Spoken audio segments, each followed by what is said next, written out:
عرب میں ایک عظیم مفکر اور مصلح پیدا ہوا تھا جس کا نام تھا محمد ابن عبد الوہاب۔ یہ عرب کے ایک ایریے نجد میں پیدا ہوئے تھے، اسی وجہ سے ان کو نجدی بھی کہا جاتا ہے۔ نام کیا تھا؟ محمد۔ باپ کا نام کیا تھا؟ عبد الوہاب۔ پیدا کب ہوئے؟ 1115 ہجری کے اندر۔ اب ان کا نام محمد، تو ان کی طرف اگر اہل حدیثوں کو منسوب کر کے بولنا ہے تو محمد ہی بولو، اس لیے کہ ان کا نام محمد تھا۔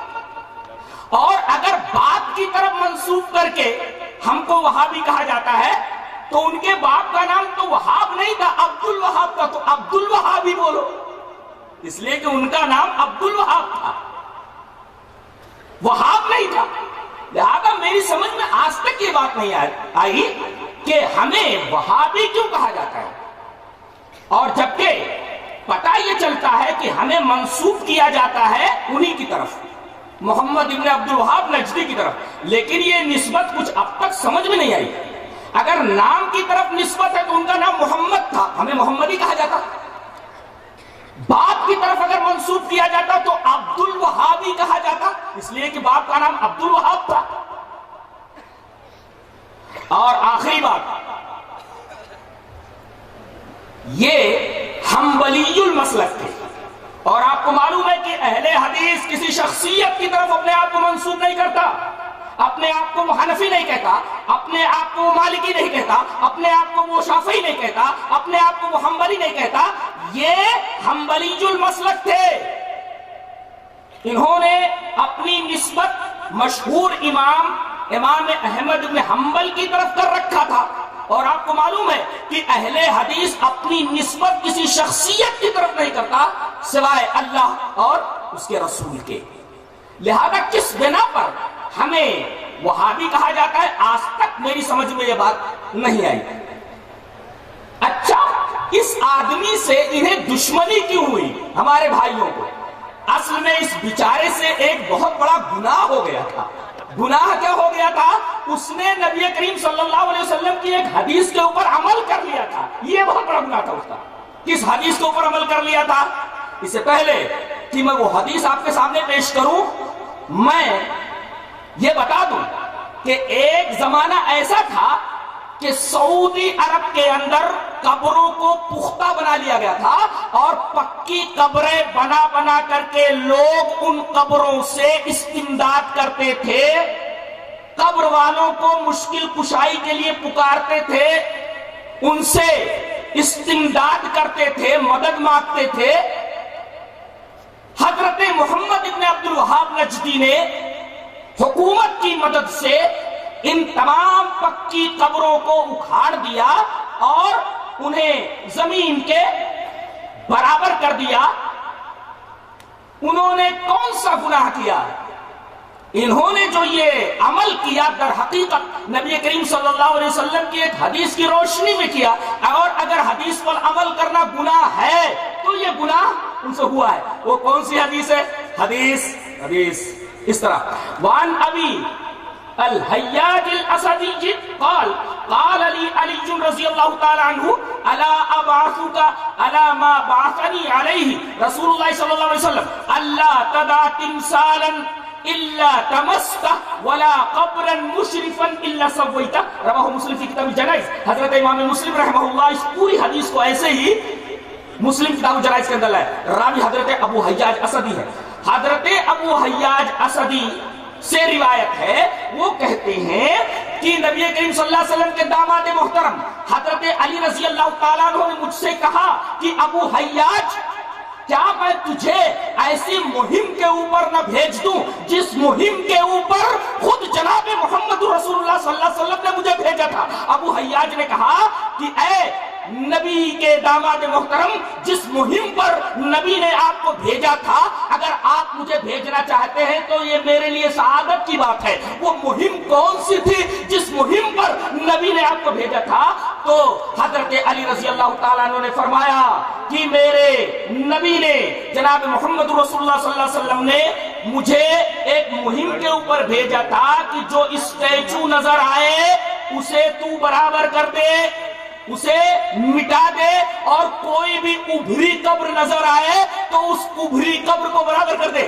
وَلَا قَبْرًا مُشْرِفًا إِلَّا سَوَّيْتَهُ، کوئی بھی ابھری قبر نظر آئے تو اس کو برابر کر دے۔ اگر محمد ابن عبد الوہاب نجدی نے اگر پکی قبروں کو توڑ کر کے انہیں برابر کر دیا تو یہ تو نبی کریم صلی اللہ علیہ وسلم کی ایک حدیث کے اوپر عمل کرنا ہوا۔ اگر اس وجہ سے لوگ محمد ابن عبد الوہاب نجدی کو برا کہتے ہیں تو وہ اپنے ایمان کی خیر منائے، اس لیے کہ بات کہاں پہنچ رہی ہے؟ یہ بات نبی کریم صلی اللہ علیہ وسلم تک پہنچ رہی ہے کہ وہ کام آپ نے اپنے داماد محترم سے کروایا جو کام حضرت محمد ابن عبد الوہاب نجدی نے کیا۔ ثابت کیا ہوا کہ ہم وہابی نہیں ہیں۔ کیوں ہمیں وہابی کہا جاتا ہے؟ آج تک یہ بات میری سمجھ نہیں ہے۔ اور نہ ہم نجدی ہیں، اس لیے کہ جب ہم کسی شخصیت کی طرف اپنے آپ کو منسوب کرتے ہی نہیں ہیں تو وہابی کہنا ہم کو اور نجدی کہنا چھ معنی دار کیا مطلب رہتا ہے؟ دوسری بات، ہمارے بارے میں کہا جاتا ہے کہ یہ انگریزوں کی اولاد ہے۔ انگریزوں کے زمانے سے پہلے ان کا وجود تھا ہی نہیں، بلکہ انہوں نے اپنا یہ نام انگریزوں سے بنوایا ہے۔ اس سے پہلے اہل حدیثوں کا وجود ہی نہیں تھا۔ یہ نام اہل الحدیث یہ انگریزوں کا دیا ہوا ہے۔ آئیے ذرا پس منظر میں چلتے ہیں۔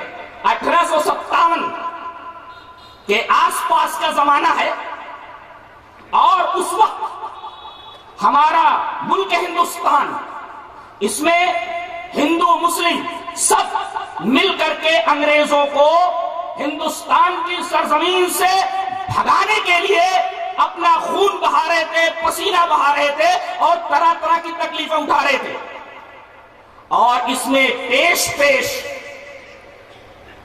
اہل حدیث علماء، اہل حدیث نوجوان تھے جو سرحدی علاقوں میں انگریزی فوجوں سے نبردآزما تھے، اور انگریز ان سے بہت پریشان تھے۔ لوگوں نے ان کے کانوں تک یہ بات پہنچائی کہ جو لوگ درد سر بنے ہوئے ہیں آپ کے، جانتے ہیں یہ لوگ کون ہیں؟ یہ وہابی ہیں۔ اچھا، ان کی پہچان کیا ہے؟ بتایا یہ گیا پہچان یہ ہے کہ مسجدوں میں CID جائے، کسی آدمی کو اگر رفع الیدین کرتا ہوا دیکھ لے یا سینے پر ہاتھ باندھتا ہوا دیکھ لے، جان لے کہ یہی وہابی ہے، اور پکڑ کر اسے تختہ دار کے اوپر چڑھا دو۔ اس طرح پکڑ دھکڑ اہل حدیثوں کی چالو ہوئی۔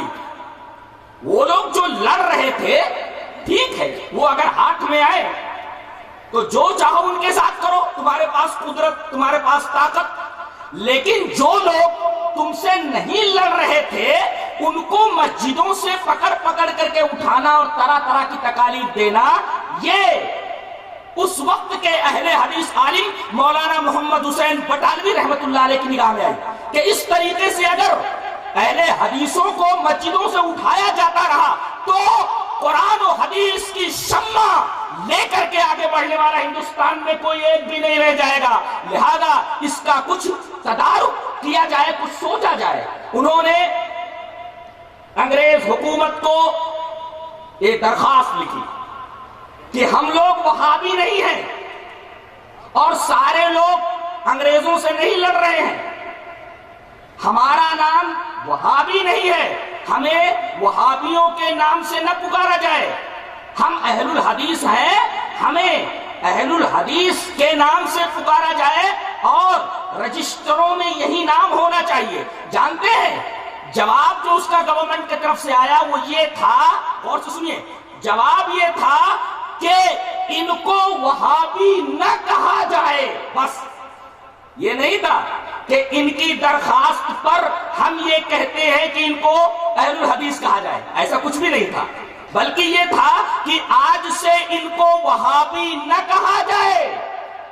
کسی بھی خط کے اندر یہ نہیں ہے کہ کسی انگریز نے یہ لکھا ہو کہ بھائی ہم ان کو اہل الحدیث نام دے رہے ہیں، آج سے ان کو اہل الحدیث کہو، وہابی نہ کہو. بلکہ ہر خط کے اندر یہی تھا کہ ان کو وہابی نہ کہا جائے. تو یہ کہنا کہ انگریزوں نے ان کو یہ نام اہل الحدیث دیا ہے، یہ تو سراسر اہل حدیثوں کے اوپر زیادتی اور بہت بڑا ظلم ہے، اور جس کی کوئی بنیاد نہیں ہے. یہ تو اس شبہے کا جواب ہوا جو شبہ اس طرح پیش کیا جاتا ہے کہ انگریزوں کے زمانے سے پہلے اہل حدیث نام تھا ہی نہیں. ایک جملہ یاد رکھیں کہ مولانا محمد حسین بٹالوی نے انگریزوں سے اہل الحدیث نام منوایا ہے، بنوایا نہیں. جملہ یاد رہے گا، جملہ یاد رہے، بنوایا نہیں، منوایا ہے کہ ہمارا یہ نام پہلے سے ہے، اس کو منوایا، انہوں نے بنوایا نہیں کہ انگریزوں نے یہ نام بنا کر کے اہل حدیثوں کو دیا ہو.